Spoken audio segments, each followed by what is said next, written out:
Хэрхэн бол маань Дутаа морил намайг Заяа гэдэг Microsoft-ийн ажилтан. Өнөөдөр та бүхэндээ хэрхэн блоклолцсон Facebook-ээ сэргээх талаар мэдээлэл өгөхөд манай баг хамталсан бэлэн болсон байна. Хэрэг та анзаарч байвал энэ маань демо биш тул та өнөөдөр миний царийг харна гэсэн үг танд мэдээллүүдийг эхнээс нь ахвал дуустал нөгсөн дээр болоо гэж бодож байна. Учир нь гэх юм бол манай Facebook аккаунт болон Facebook page, Instagram page болон YouTube дээр 300 гаруй хүмүүс Facebook-тай холбоотой гомдол санал асуултуудаа бол бидэрлээ явуулсан байгаа. Маш ихээр аккаунтыг маань засаад өгөөч, блоклолцсон байна. Яг одоо засаад өгөх мэтчлэн бол шаардсан, уурсан, уцаарлсан хүмүүс бол дийлэнх нь байсан. Тэгээд манай хамт олон та бүхэнд нэг зүйлийг хэлмээр байна. Бид нэр аль биесны эрхтэйгээр YouTube суваг дээр 7 хоног болгон технологийн талаар мэдээлэл хүмүүст өгч ядгаа. Энэ маань аягүй их зүг гэхлээр таны өөрийн сошиал платформ дээр янз бүрийн асуудал гарсан үед өөрөө хувийн аккаунт штэ таны Facebook, Instagram, Gmail-тэй холбоотой зүйлдер бид нар туслах ямар ч боломжгүй. Та өөрөө тухайн компанилаа холбогдохоос өөр боломжгүй. Энэ маань таныг ч бас хамгаалж байгаа бас бусдыг янз бүрийн асуудалд оруулахгүй тулд гэдгийг та бүхэн бас сайн ойлгоосэй гэж хүсмээр байна. Асын зайнаас хэн юу гэж худлаа ярьж байгааг бид нар бол мэдэхгүй.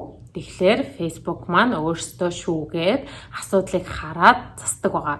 Хэрвээ Facebook таны аккаунтыг сэргээхгүй байгаа бол тэр цаанаа ямар нэгэн асуудалтай л байгаагийн шинж гэдгийг та бүхэндээ хэлмээр байна. Хоёрт асар олон хүмүүс би өмнө хэрэгжилжсэн имэйл утасны дугаараа солилцсон. Би пассворд ерөөсөө шинжилж чадахгүй байна гэсэн зүйл байсан. Бид нэр энэ тал дээр бол хэрхэн яаж хакертуулсан Facebook-ээс сэргээх тал дээр бол бичлэг хийсэн байгаа. Тэрийг та үзэж болно. Мөн хүмүүстэй хэлэхэд хэрвээ та ирээдүйд утасны дугаараа шинжлэх гэж байгаа эсвэл өөр имэйл ашигламаар байгаа бол эхлээд Facebook-ийнхаа settings гэдэг хэсэг рүү ороод settings гэдэг дээр дараад general гэдэг энэ хэсгээр дарах байгаа. Тэнгүүд таны хамгийн анх Facebook-ыг нээхэд ашигласан имэйл бол гарч ирнэ. Энэ имэйлийгээ та өөрийн ямар имэйл ирээдүйд ашигламаар байгаа гэдэг тэрнгөөрөө сольж болно. За хоёрт гэх юм бол та утасны дугаараа сольж болно. Мөн адилхан settings гэдэг рүү ороод доошоо явангууд mobile гэдэг хэсэг байгаа. Тэр хэсгээр та дараад утасны дугаараа шинжилж болно.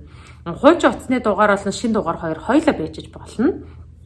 Хадгалсны дараа танд кодоор хэрвээ та пассвортаа шинжилмээр байгаа бол танд давхар хамгаалт болон ирэх байгаа. Та бүхэн давхар гуйхад өөрийн имэйл болон утасны дугаараа заашгүй шинжилээрэй. Учир нь таны Facebook хакертуулсан болон блоклуулсан энэ нөхцөлд имэйл болон утасны дугаар маш том оройлог гүйцэтгэдэг гэдгийг бол та бүхэндээ хэлмээр байна. Гуравт хэрхэн яагаад Facebook блоклуулдаг вэ? Хүмүүс маань зүг зүгээр байжсэн чинь миний ингээ Facebook блоклуулчлаа гэсэн зүйлүүд их ирсэн байсан. Тэгэхээр хэрвээ таны Facebook аккаунтыг хинэгэн өөр улсаас, өөр газраас, өөр утас эсвэл компьютероос орох гэж оролдоод пассвортыг буруу хийсэн үед бол Facebook автоматар таны өөрийн privacy-г хамгаалж блоклдог байгаа. Энийг блоклолтол төр блоклолдог 30, 60, 90 хоногоор бол блоклолдог байгаа. Тэгэхээр хэрвээ таны Facebook руу оронгууд 30 хоног блоклолцсон байна л гэдэг чинь хэн нэгэн таны Facebook-оор орох гэж оролцсон байна гэсэн бас нэгэн мэдээлэл гэдгийг бас та бүхэн ойлгоосэй гэж хүсмээр байна. Хоёрт та их сурвалжгүй буруу мэдээллийг Facebook дээр share хийж байх үед бас болдог байгаа. Мөн адилхан судлахгүйгээр буруу линк дээр дарах үед бол хакертуулах, мэдээлэл алдах юмхүү аюултай байдаг. Гуравт гэх юм бол та бүхэн сошиал платформ дээр хин нэгнийг одоо үгээр идэх гэж бид нэр хэлдэг те. Ямар нэгэн байдлаар хараал ашиглах, эсвэл тэр хүнд ямар нэгэн байдлаар доромжилсан энэ зүйлүүдийг Facebook та бүхэн мэдж байгаа монгол хэлтэй. Тэгэхээр бүхий л одоо монгол хэлээр хийж байгаа хараалууд, кирилл ирчвэ, дарамлаарч хамаагүй шалгаад тэгээд хэрвээ та асар их олон удаа хүмүүсийн орон зайд хандсан байх юм бол блоклдог байгаа. Энэ зүйлүүдийг харин та гаргахын тулд бид нар энэхүү линкийг бол та бүхэн description дээр үлдээчин. Та тэрхүү линк рүү ороод өөрөө яагаад блоклуулсан талаар хэрвээ мэдээвэл тайлбарлаад өөрийн иргэний үнэмлэх юм уу пассвортаа оруулаад энэ бол би мөн, энэ бол Facebook яг миний ашиглаж байгаа мөн, би өөрөө эзэмшигч нь мөн гэдгийг та бүхэн баталсан цагт Facebook маань буцаагаад блокноос нь гаргадаг. Энэ процесс маань 2-9 сарын хугацаа, заримдаа бүр 2 жил хүртэл үргэлжлэх зүйл байдаг.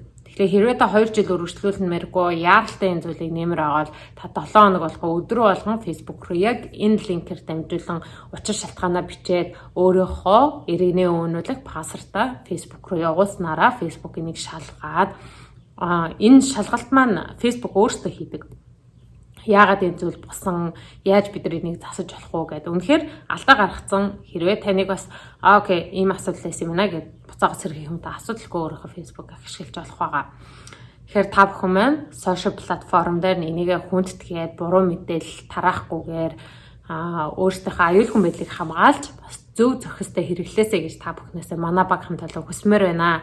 Ингээд өнөөдрийн хэрхэн блоклсон Facebook гэ нээж болох талаар та бүхэндээ мэдээллийг хүргэлээ. Ингээд дараагийн дугаар хүртлээ. Түр баяртай.